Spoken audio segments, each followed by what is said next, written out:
Hello, I'm Olena Zelenska and you're watching Break the Fake. They make them, we break them, and tell you everything you need to know. I think we can safely say that the leadership of Hungary is not too fond of Ukraine. And as you'll see in a moment, that is not about to change.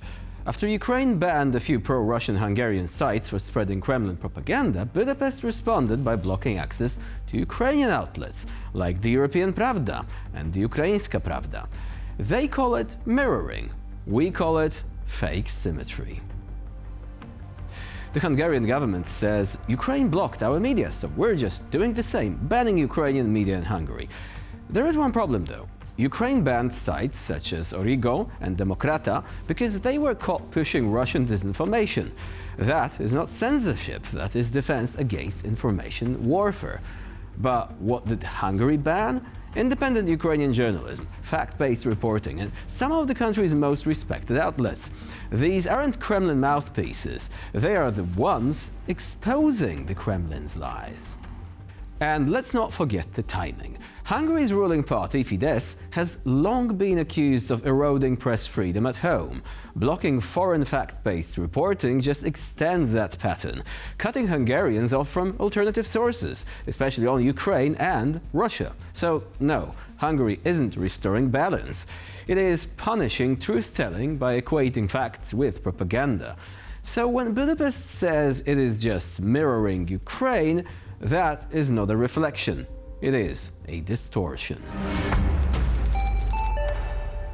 On Tuesday, Russian leader Vladimir Putin delivered a message to the so-called Donetsk and Luhansk People's Republics, as well as the Zaporizhia and Kherson regions on the third anniversary of their illegal annexation, called reunification in Russia, which is a bit like a pickpocket saying they were reunified with your phone and wallet, but whatever. Vladimir Putin claims that 3 years ago, millions of Ukrainians in Donbass and Novorossiya, that's his old imperial pet name for southern Ukraine, freely voted to join Russia. Sounds noble and democratic, right? Except for one tiny problem.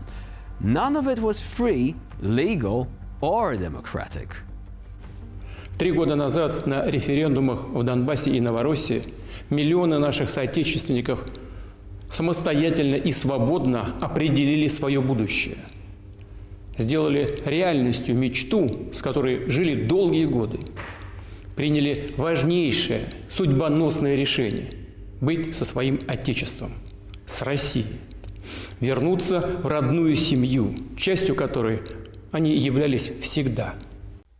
Freely determined?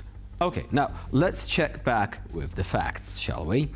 In September 2022, Russia staged referendums in 4 Ukrainian regions it had partly occupied. These votes took place under martial law conditions.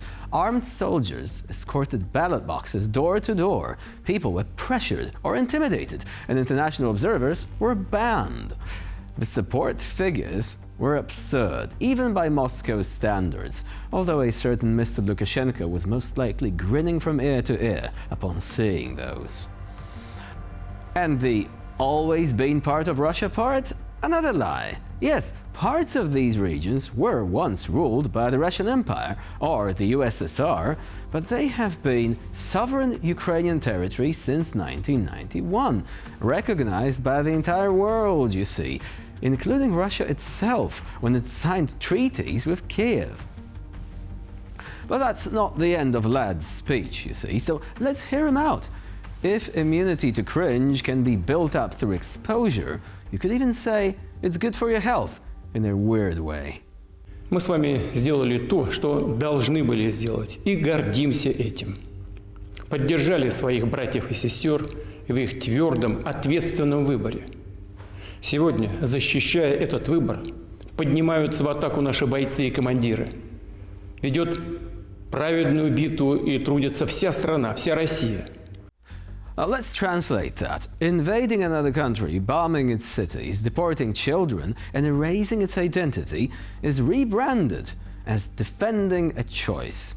In the same way as calling a home invasion defending the burglar's right to furniture, I guess. And as for the righteous battle, well, the UN, the International Criminal Court, and over 140 countries in the UN General Assembly call it what it is, an illegal war of aggression. So no, Mr. Putin, this isn't a family reunion. It's an armed hostage situation dressed up as reverting back to history. Ukraine didn't return home. Russia broke into its home, stole the keys, and is now pretending it was invited. Staying with the topic of occupied territories of Ukraine, Vladimir Saldo, the Kremlin's puppet governor in occupied Kherson, is trying to spin a brand new fairy tale. According to him, Ukrainians in liberated Kherson are treated as second-class citizens. NATO mercenaries are everywhere in disguise, and Russia is the only one telling the truth. Украинские боевики и командование ВСУ навязывают людям мнение, что все, кто они остались там вот на правом берегу, они все люди второго сорта для России. И если Россия вернется, вот она вернется, то вы ни паспорта не получите, ни будете, короче говоря, вас никто не признает, потому что вы не уехали, не эвакуировались. Second-class people? Well, that is completely false. Ukraine's policy has been consistent. Citizens of Kherson are Ukrainians, full stop. The only people treated differently are collaborators who worked with the occupation forces. Now, let's move on. Foreign mercenaries in disguise. Classic Kremlin trope. Moscow has been crying about NATO boots on the ground since 2014, yet not a shred of evidence. Independent investigators, journalists, and even Russia's own battlefield footage show Ukrainians defending Ukraine. Shocking, I know. Foreign volunteers do exist, yes, but they are a small fraction, and they don't decide the fate of the war. Kyiv's army does that. And when it comes to the information war, well, this part is actually true, but not the way Saldo thinks it is. Russia is indeed fighting on the information front, except it's their propaganda machine pumping out lies about referendums, Nazis, and now invisible NATO mercenaries. Saldo himself is proof of that. His entire job is to flood Kherson with Kremlin talking points, while pretending they are alternative information. In truth, however, nobody is likely to stumble upon any invisible fighters, NATO or otherwise, donning some sort of cloaking devices in Kherson or anywhere else. And no, the upcoming Predator movie doesn't count. According to Russian state media, Olena Zelenska is living like a Bond villain, inventing meetings with Melania Trump, photoshopping herself into royal photo ops, and blowing €1 million on luxury fashion. Sounds scandalous if it weren't completely, absolutely fake. Russian outlets claimed the First Lady of Ukraine begged for a meeting with Melania Trump at the UN and was turned down.